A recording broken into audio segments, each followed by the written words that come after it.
Hey guys, I'm recording my devotion again this week, and this comes from some prayer and some time thinking about what I want to talk about.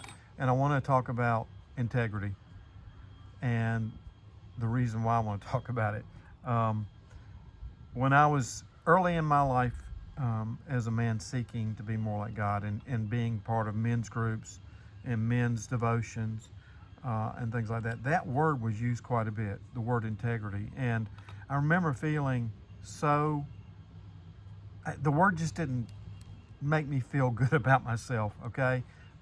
Whenever I was with these groups, and I always remember thinking, do I have integrity? Am I honest all the time? Am I forthright all the time? Am I good enough all the time to really call myself a man of integrity? And I really couldn't say that at the time. And the reason being is that it to me, it was kind of like putting on this behavior model that I had to adhere to. And so the definition of integrity, as I understood it, and it was being conveyed, was a man who is upright, who is honest in all his dealings, who never lies to anyone, who never does anything dishonest, who never acts out of a moral code. And what that code would be, I'm learning now, a lot of people have different ideas of what that code could be. It was later on, after kind of my redemptive understanding of what integrity meant, when I stumbled across another definition of integrity. I want to read that to you. Integrity is defined as a quality or condition of being whole or undivided. Completeness. That definition I can relate to. I can relate to the wanting to be whole, to be undivided. The scripture in 86:11 that really talks about this is, teach me your ways, O Lord, that I may rely on your faithfulness. Give me an undivided heart, that I may fear your name. An undivided heart, a man who has integrity and wholeness. And that's really been my journey ever since, is to be more and more whole, more and more have the integrity of a whole heart and a complete heart. I'm not there yet, but I'm still moving in that direction. I want to be even more whole, right? Work out my salvation tomorrow than today. And so I think that word, as we work with men, first of all, realizing that every man you encounter, and John Eldredge says this, is hiding. He's hiding behind an elaborate disguise or a fig leaf. And if we're all hiding, if men are hiding, how can they have integrity? First of all, how can what they say out of their mouths, or what they think with their minds, or what they do in their actions, how can that have integrity if they're a man divided, a man that's not whole, a man that is posing and pretending? That therefore everything that comes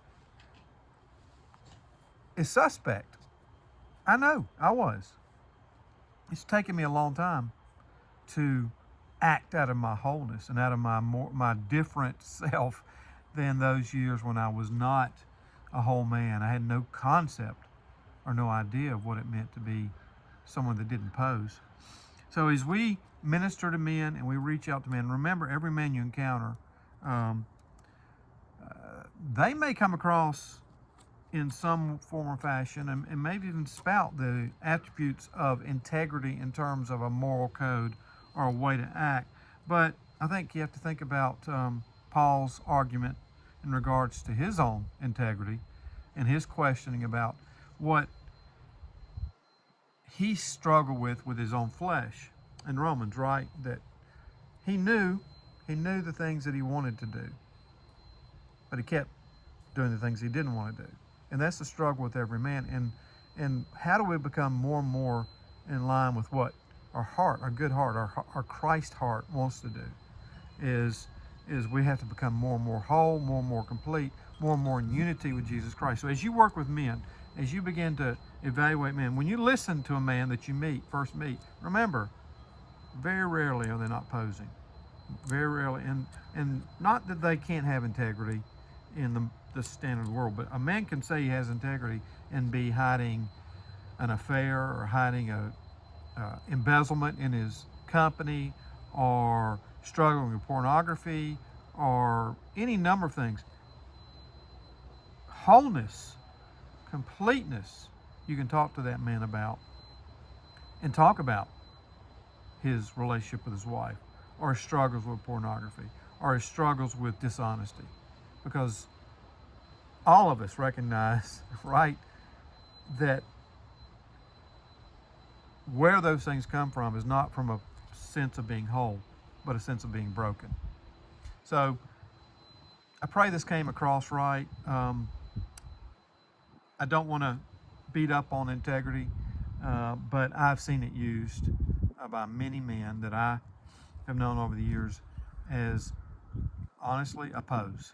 So keep your eyes open, but be prepared for those men that bandy that word around and kind of use it as a banner. We don't judge, but we judge by the fruit. So God bless and thank you.